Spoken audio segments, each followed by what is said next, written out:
नमस्कार दोस्तों, एक बार आपका फिर से स्वागत है आपके अपने यूट्यूब चैनल पैरामेडिकल क्रैकर पर। तो फ्रेंड्स, आज हम बात करेंगे बीएससी नर्सिंग एंट्रेंस एग्जाम 2020 के बारे में। फ्रेंड्स, आज हम मोस्ट एक्सपेक्टेड क्वेश्चनों को डिस्कस करने वाले हैं, जिसमें आज हम सीरीज नंबर 6 करने वाले हैं। ऑलरेडी मैं 5 सीरीज पर बात कर चुका हूँ। अगर आपको वो सीरीज देखनी है तो उस वीडियो का लिंक मैं इस वीडियो को डिस्क्रिप्शन में डाल दूंगा, वहाँ से आके सारे क्वेश्चन आप देख सकते हैं। फ्रेंड्स, ये सारे क्वेश्चन आप पैरामेडिकल डिग्री एंड डिप्लोमा दोनों के लिए हेल्पफुल होने वाले हैं। तो फ्रेंड्स, आपका ज़्यादा समय ना लेते हुए सीधे आपको लेके चलते हैं क्वेश्चनों पर।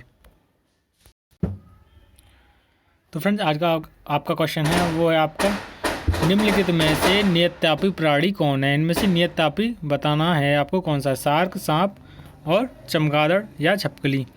तो आपको इसका क्या बताना है, नियततापी प्राणी का नाम बताना है। तो फ्रेंड्स, आपको कुछ पटाखे की आवाज़ समझ में आ रही होगी, यानी कि आपकी सबके यहाँ पे दिवाली चल रही है तो दिवाली का माहौल है, तो पटाखे की कुछ आवाज़ आती है तो आप उसे बर्दाश्त कर सकते हैं, आप समझ सकते हैं। आपके लिए वीडियो प्रोवाइड फिर भी करा रहा हूँ, आप थोड़ा सा उसे सहन कर सकते हैं आवाज़ को। तो आज हम जल्दी जल्दी से क्वेश्चन आप देखने वाले हैं, तो आप जल्दी जल्दी से देख सकते हैं। तो फ्रेंड्स, इसमें आपका नियततापी जो प्राणी है, इसका आंसर क्या हो जाएगा? आपका सी आंसर हो जाएगा, जो कि है चमगादड़। चमगादड़ को क्या कहते हैं? बैट कहते हैं। बैट क्या है आपका? थर्मोरेगुलेट कहते हैं। तो ये आपका नियततापी प्राणी हो जाता है। अगला क्वेश्चन है आपका, ऊर्जा उत्पादन के लिए कोशिका प्राय किसका उपयोग करती है? ऊर्जा उत्पादन करने के लिए कोशिका किसका उपयोग करती है? तो फ्रेंड्स, इसका आंसर हो जाएगा आपका ग्लूकोज का इस्तेमाल करती है। किसका इस्तेमाल करती है? ग्लूकोज का इस्तेमाल करती है। फ्रेंड्स, अगला क्वेश्चन पे आ जाते हैं, आधुनिक मनुष्य के हाल ही का पूर्वज कौन होता है? तो फ्रेंड्स, आधुनिक मॉडर्न यानी कि मॉडर्न आपका ह्यूमन जो है, आपका पूर्वज बताना, एंसेस्टर बताना कौन है, जो कि सबसे मतलब मनुष्य का होता है, तो उससे आपका पूर्वज बताना है। सबसे पास में नज़दीक कौन होता है? आपका नियर वाइज में हो जाता है क्रो मैग्नॉन मान। इसका जो ब्रेन सीसी होता है, ब्रेन कैपेसिटी होता है, इनका ब्रेन कैपेसिटी होता है समथिंग 16 सीसी होता है। कितने? 1600 सीसी होता है। और जो होमोसेपियंस होते हैं, किसका होमोसेपियंस होते हैं, उनका होता है 1400 सीसी जो ब्रेन कैपेसिटी होती है। तो इसका आपका आधुनिक मनुष्य का हाल ही का पूर्वज बताना है, तो इसका क्रो मैग्नन मानव हो जाएगा। इसका आंसर हो जाएगा बी। अगला क्वेश्चन है, किस अभिक्रिया द्वारा पौधे में ऑक्सीजन बाहरी वातावरण से कोशिकाओं में पहुंचती है? तो किस अभिक्रिया के द्वारा पौधों में ऑक्सीजन बाहरी वातावरण से कोशिकाओं में पहुंचती है? तो फ्रेंड्स, इसका आंसर हो जाएगा आपका बी, विसरण, ऑस्मोसिस के द्वारा आपकी ऑक्सीजन बाहरी वातावरण से कोशिका में पहुँच जाती है। अगला क्वेश्चन है आपका 6 क्वेश्चन, मनुष्य की खोपड़ी में कितनी अस्थियाँ होती हैं? यानी कि आपको ह्यूमन स्कल में आपकी बोन्स की संख्या बतानी है, 8, 30, 32 या 18। तो फ्रेंड्स, इसका आंसर क्या हो जाएगा? आपका 8 हो जाएगा। कितनी संख्या होती है? स्कल की जो संख्या होती है, स्कल में बोन्स की जो संख्या होती है वो आपकी होती है 8 होती है। कितनी होती है? 8। तो इसका आंसर हो जाएगा आपका ए। अगला क्वेश्चन है, आप श्वसन रेस्पिरेशन बोलते हैं कि अभिक्रिया में खाद्य पदार्थों की परिणति क्या होती है? विघटन, दहन या आपका परिवर्तन या संश्लेषण। तो फ्रेंड्स, आपको पता होना चाहिए विघटन होता है। क्या होता है? विघटन, यानी कि विघटन होता है टूटना, श्वसन टूटती है। खाद्य पदार्थों की परिणति क्या होती है? विघटन। दहन आपका क्या हो गया? तो इसमें आंसर हो जाएगा आपका 7 का ए आंसर। अगला क्वेश्चन है, महाद्वीप जहां मानव से संबंधित जीवाश्म सबसे अधिक मिले हैं, महाद्वीप जहां मानव से संबंधित जीवाश्म सबसे अधिक कहाँ मिले हैं? यूरोप में, अफ्रीका में, अमेरिका में या एशिया में? कहाँ पे मिलेंगे आपके? अफ्रीका में। तो इसका आंसर हो जाएगा आपका अफ्रीका में जीवाश्म सबसे ज़्यादा मिले हैं। तो खाद्य पदार्थों का पौधों में स्थानांतरण का मुख्य रूप कौन सा है? तो खाद्य पदार्थों में पौधों में स्थानांतरण का मुख्य जो रूप होता है वो कौन सा होता है, वो आपको बताना है। तो इसमें आपका आंसर हो जाएगा सुक्रोज। कौन सा होता है? सुक्रोज। करेक्ट आंसर हो जाएगा आपका 8 का जो आंसर हो जाएगा वो हो जाएगा सी। अगला क्वेश्चन है, आरबीसी यानी कि रक्त में लाल रंग निम्न में से किसका कारण होता है? तो फ्रेंड्स, ये ब्लड का जो रेड कलर होता है वो आपका हीमोग्लोबिन के कारण होता है। तो करेक्ट आंसर इसका क्या बन जाएगा? बी हो जाएगा, हीमोग्लोबिन। हीमोग्लोबिन इसकी प्रेजेंस से रेड कलर होता है ब्लड का। ब्लड का कैसे कलर होता है? रेड, हीमोग्लोबिन के कारण। अगला क्वेश्चन है आपका, एक स्वस्थ मनुष्य का रक्तचाप कितना होता है? तो ब्लड प्रेशर बताना आपका कितना होता है। तो इसका आंसर आपको क्या हो जाएगा? 120/80 इसका ब्लड प्रेशर होता है। इसका आंसर आ जाएगा आपका 11 का बी आंसर। फ्रेंड्स अगला क्वेश्चन है आपका, वो है मेमथ पूर्वज होते हैं, जो मेमथ होते हैं यानी कि आपको बताना है मेमथ जो पूर्वज होते हैं वो किसके होते हैं, आदिमानव के, घोड़े के, हाथी के, कुत्ते के। तो इसका आंसर हो जाएगा आपका सी, हाथी के। तो 12 का आंसर हो जाएगा आपका सी, हाथी के पूर्वज होते हैं।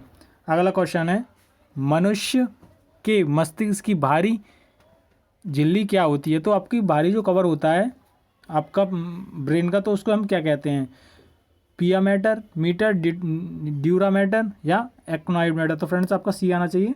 तो हाँ जी, करेक्ट आंसर इसका सी, ड्यूरा मैटर कह सकते हैं, इसे कहते हैं ड्यूरा मैटर। इसका आंसर हो जाएगा आपका सी। अगला क्वेश्चन है आपका एंटीजन। एंटीजन किसे कहते हैं, प्रतिजन एक ऐसा पदार्थ है जो क्या करता है, एंटीजन का कार्य ये आपको बताना है। शरीर के तापमान को कम करता है, हानिकारक जीवाणुओं को नष्ट करता है, प्रतिरक्षी के निर्माण को बढ़ावा देता है, विष से बचाव करने के लिए प्रयोग किया है। तो आपको आंसर क्या है, प्रतिरक्षी का निर्माण को बढ़ावा देता है। 14 का आंसर हो जाएगा आपका सी। अगला क्वेश्चन है आपका जो कि 15 क्वेश्चन है, मनुष्य के सूंघने की क्षमता को नियंत्रित कौन करता है, ऑप्टिक पॉली या ध्राणदीय पाली, सेरिब्रम। तो इसका आंसर आपका क्या आना चाहिए, ध्राणदीय पाली। इसका आंसर हो जाएगा आपका बी, करेक्ट आंसर हो जाएगा आपका बी। अगला क्वेश्चन है आपका डायनासोर थे कहाँ के थे डायनासोर, ये आपको बताना है।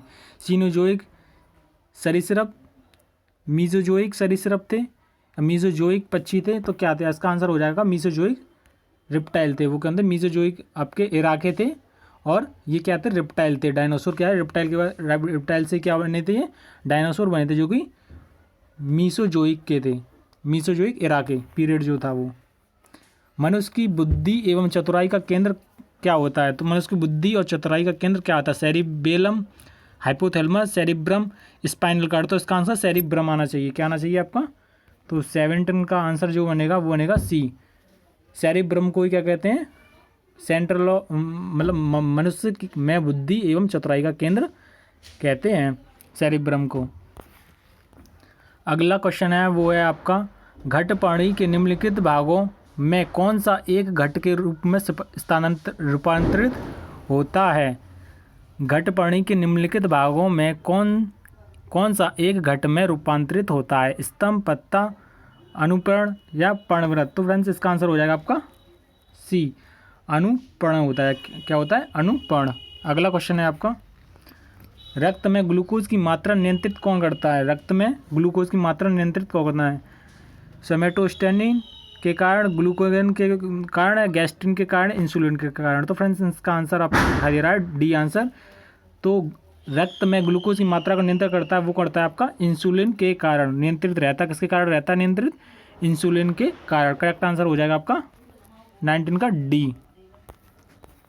कीवी पक्षी कहाँ पे पाया जाता है। तो फ्रेंड्स ये पता कीवी जो आपका वर्ड्स है वो न्यूजीलैंड में बनता है, यानी कि न्यूजीलैंड को क्या कहते हैं, कीवी कहते हैं, उनके लोगों को कीवी कहते हैं। तो इसका आंसर आपका क्या हो जाएगा, सी हो जाएगा। तो न्यूजीलैंड को कीवी पक्षी कहाँ पे पाया जाता है, न्यूजीलैंड में पाया जाता है। कीवी फल भी आपके न्यूजीलैंड से ही आया है।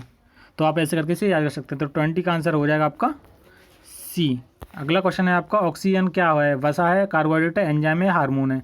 तो ये वसा ऑक्सीजन जो है वो आपका एंजाइम होती है, क्या होती है आपका एंजाइम होती है। तो 21 का जो आंसर हो जाएगा वो आपका सी हो जाएगा, ऑक्सीजन होती है एंजाइम। निम्नलिखित में से कौन सा तत्व पौधे के विकास के लिए आवश्यक नहीं होता। निम्न से कौन सा ऐसा एलिमेंट है जो पौधे के लिए विकसित के लिए आवश्यक नहीं होता। सोडियम, पोटेशियम, कैल्शियम है, मैग्नीशियम। तो फ्रेंड्स इसका जो आपका पोटेशियम, कैल्शियम और मैग्नीशियम, इन दोनों ये तीनों तो इसके आवश्यक होते हैं, परंतु ये आवश्यक नहीं होता। तो इसका आंसर हो जाएगा 22 का जो आंसर आपका होने वाला है वो होने वाला है ए।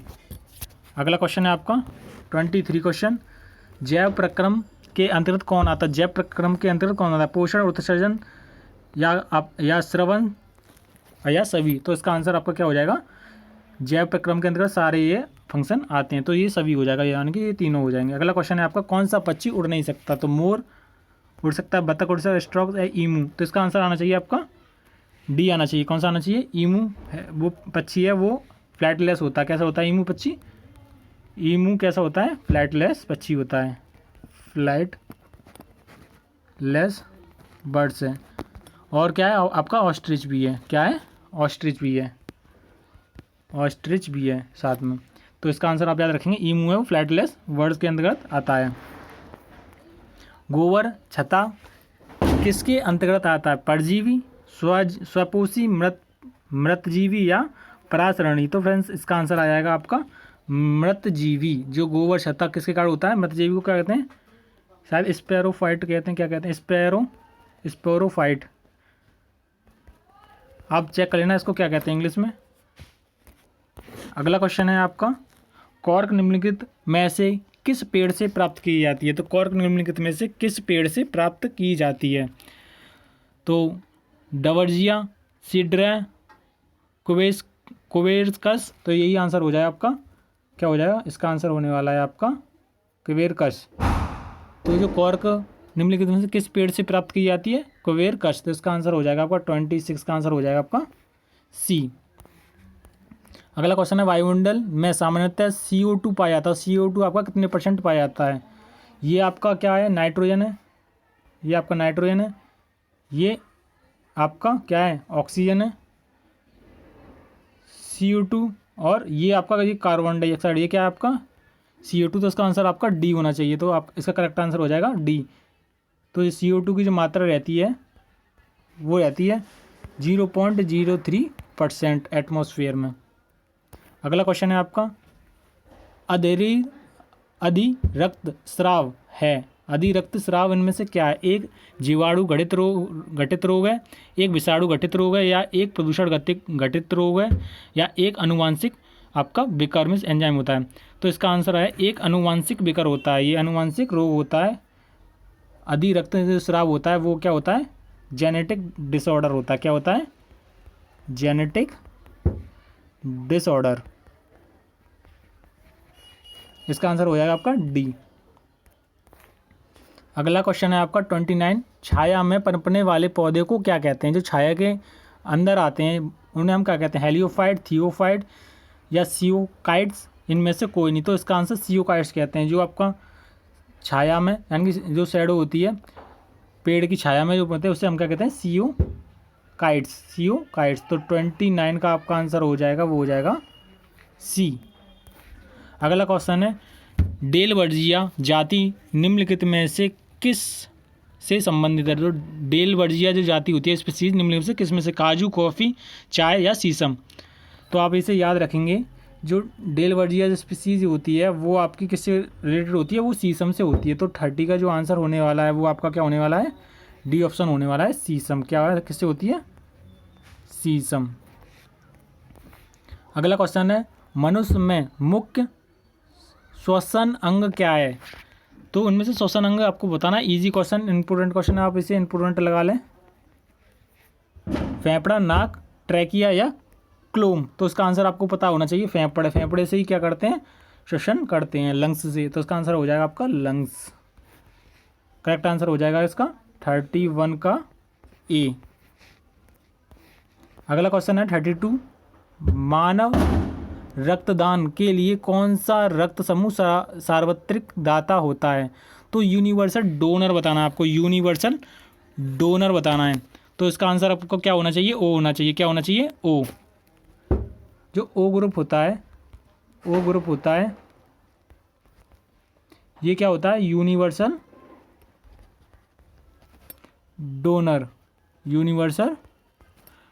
कहते हैं इसे। तो इसका करेक्ट आंसर आपका क्या हो जाएगा? बी हो जाएगा। और यूनिवर्सल रिसेप्टर जो सबसे, ये तो देने वाला होगा, सबको ब्लड ये दे सकता है। यूनिवर्सल रिसेप्टर वो होता है आपका एवी ग्रुप। सार्वत्रिक ग्राही बोलते हैं इसे। क्या बोलते हैं? सार्वत्रिक ग्राही। तो वहाँ पे आप एवी ग्रुप को चुन लेना। तो इसका आंसर जो आपको क्या होना है? सार्वत्रिक दाता यानी कि डोनर को चुनना है। तो आपका बी ओ ग्रुप हो जाएगा आपको। और आपको सार्वत्रिक ग्राही का आपके पूछते तो आपका एवी ग्रुप हो जाता। अगला क्वेश्चन है, निम्नलिखित में से कौन सी बीमारी श्वसन तंत्र से संबंधित है? श्वसन तंत्र से संबंधित कौन सी बीमारी है? डायरिया, टीबी, निमोनिया, बी और सी यानी टीबी एंड निमोनिया हो सकता है। तो आपका आंसर क्या हो जाएगा? यही हो जाएगा, यानी कि टीबी और निमोनिया आपकी क्या है, श्वसन तंत्र की बीमारी है, रेस्पिरेटरी सिस्टम की बीमारी होती है, रेस्पिरेटरी सिस्टम की डिजीज होती है। अगला क्वेश्चन है आपका, मनुष्य में एल्टा टॉक्सिन खाद्य विसारक द्वारा सामान्यतः कौन सा अंग प्रभावित हो जाता है? हृदय, फेफड़ा, वक्र यानी किडनी को कहते हैं, लिवर में यकृत कहते हैं। तो इनमें से जो आपका प्रभावित जो अंग होता है वो आपका क्या हो जाता है, लीवर हो जाता है। अगला क्वेश्चन पे आ जाते हैं, मछलियों में उत्सर्जी पदार्थ क्या है? मछलियों में आपका एक्सक्रीटरी आपका पदार्थ बताना है, कौन सा होता है? एमिनो अम्ल, यूरिक एसिड, यूरिया या अमोनिया? तो फ्रेंड्स इसका आंसर क्या हो जाएगा आपका, अमोनिया, NH3 से फॉर्मूला NH3। तो इसका आंसर क्या हो जाएगा, उत्सर्जी जो अंतर होता है आपका अमोनिया होता है मछली के अंदर। शरीर की सबसे बड़ी ग्रंथि को क्या कहते हैं? लाल ग्रंथि, थायराइड्स, यकृत या अमाशय? तो फ्रेंड्स इसको क्या कहते हैं, लीवर जो होती है मनुष्य में सबसे लार्ज ग्लैंड होती है। तो इसे आप याद कर लेंगे, इम्पोर्टेंट है ये, आप IMP लगा लेंगे, बहुत बार पूछा जाता है ये वाला क्वेश्चन, तो इसे आप IMP लगा लेना। शरीर की सबसे बड़ी ग्रंथि बतानी है ह्यूमन में, तो ह्यूमन में कौन सी होती है आपकी, यकृत या कि लीवर होती है। अगला क्वेश्चन है आपका जो है 37। आप 50 क्वेश्चन मैं आज बताने वाला हूं, तो आप लास्ट तक बने रहें, ज़रा से स्किप ना करें वीडियो को, तो पूरे आपको क्वेश्चन आपको मिलने वाले हैं। तो अपना स्कोर आपने मुझे कमेंट बॉक्स में बताएं कि मेरे कितने करेक्ट बैठ रहे हैं। और ये सीरीज़ आपकी जब तक एग्जाम नहीं हो जाता तब तक कंटिन्यू रहने वाली है, 20 नवंबर तक आपको कंटिन्यू मिलने वाली है। पौधों में आवश्यकता से अधिक जल किस प्रक्रिया द्वारा बाहर निकाले जाते हैं? अवशोषण, बाष्पोत्सर्जन, उत्सर्जन या प्रकाश संश्लेषण? जो पौधों में आवश्यकता से अधिक जल जो बाहर निकलता है वो कौन सी प्रक्रिया होती है? बाष्पोत्सर्जन। क्या कहते हैं उसे? बाष्पोत्सर्जन।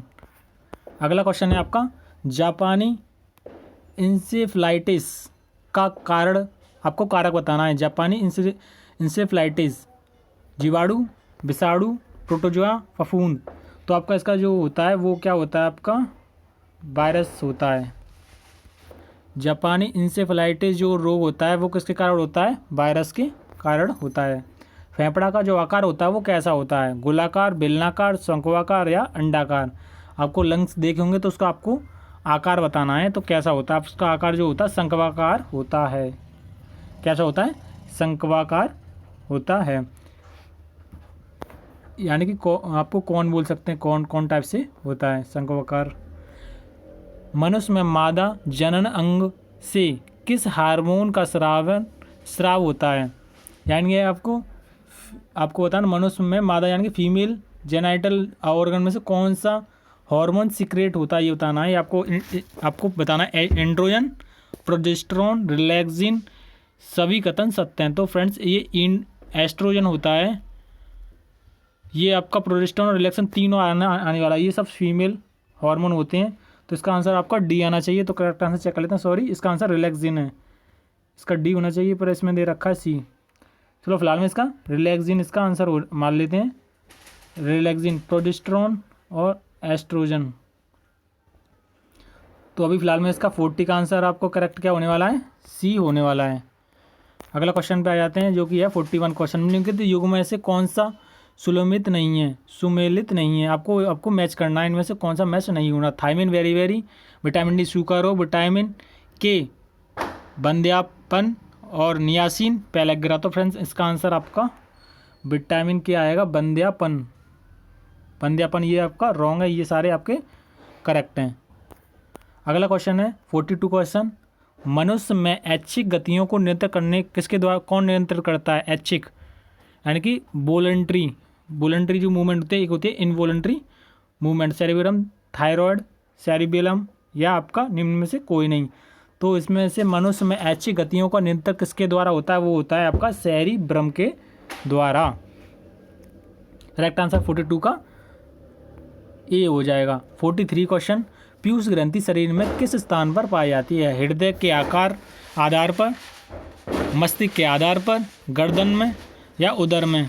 तो इसका आंसर आपका क्या हो जाएगा? जो पीयूष ग्रंथि पिट्यूटरी ग्लैंड होती है वो आपकी मस्तिष्क के आधार पर पाई जाती है। तो इसका आंसर क्या हो जाएगा? बी हो जाएगा। क्या हो जाएगा? बी आंसर हो जाएगा। तो 43 का आंसर है बी। अगला क्वेश्चन है आपका 44 क्वेश्चन। शरीर का तापक्रम कहाँ नियंत्रित होता है? स्पाइनल कॉर्ड, सेरिबेलम, हाइपोथैलेमस या पिट्यूटरी। तो फ्रेंड्स आपको इसको जो आपका टेम्परेचर, जो बॉडी का टेम्परेचर जो रेगुलेट करता है वो हाइपोथैलेमस करता है। हाइपोथैलेमस ये क्या करता है? आपका बॉडी टेम्परेचर को रेगुलेट करता है। बॉडी टेम्परेचर को क्या करता है? रेगुलेट करता है। समथिंग 2 से 3 डिग्री सेंटीग्रेड करता है। अगला क्वेश्चन है वो है आपका दाद की बीमारी निम्नलिखित में से किस प्रकार होती है? बैक्टीरिया, प्रोटोजोआ, वायरस या फंगस। तो आपका जो दाद होता है ये आपका फंगस के द्वारा होता है। किसके द्वारा होता है? आपका फंगस के द्वारा। तो इसका आंसर आपको क्या हो जाएगा? 45 का आंसर आपका डी होना चाहिए। तो इसका आंसर चेक कर लेते हैं। डी आंसर करेक्ट है। अगला क्वेश्चन है आपका अमीबा में भोजन का अंतग्रहण किसके द्वारा होता है? कूटपाद, कोशिका मुंह, सीलिया, गुदाद्वार। तो इसका आंसर क्या हो जाएगा? कूटपाद। शायद पैरापोडिया बोलते हैं इसे। क्या बोलते हैं? पैरापोडिया, इंग्लिश में पैरापोडिया, इसको हिंदी में कूटपाद कहते हैं। तो इसका जो आपका जो भोजन का अंतग्रहण होता है वो कूटपाद के द्वारा होता है, पैरापोडिया के द्वारा होता है। अगला क्वेश्चन है आपका केसर मसाला बनाने के लिए पौधे का निम्नलिखित में से कौन सा भाग उपयोग में लाया जाता है? तो केसर बनाते हैं पत्ती, पंखुड़ी, ब्रायदल या आपका वृत्तिकाग्र। तो इसका आंसर क्या हो जाएगा? वृत्तिकाग्र।